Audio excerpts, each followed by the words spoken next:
Ano gusto mong sabihin sa akin? Lahat ng paniniwala mo, araw-araw magdasal. Magbabago pa po yan. Kaya pa po yan.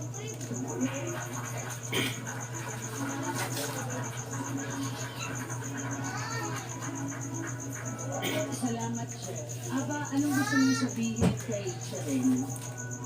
Ang masasabi ko lang po sa kanya, kung tutusin kami, ito kami, oh. Masirain mo kami kayo noon, pero ito kami ngayon. Nakikita mo kilos namin binabago kasi ang dami nang kada sa atin na mga pinatay. Sana maisip mo yun, na wag na dumating sa panahon na ikaw na yung makapatay. Kasi naisip ko yun eh. Kaya lumayo ako sa ako, ano man yung panahon na pinamasa ko noon.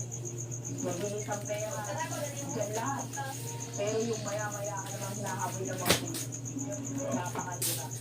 Magbago ka, tayo lahat ang pamilya mo, mamahalin ka,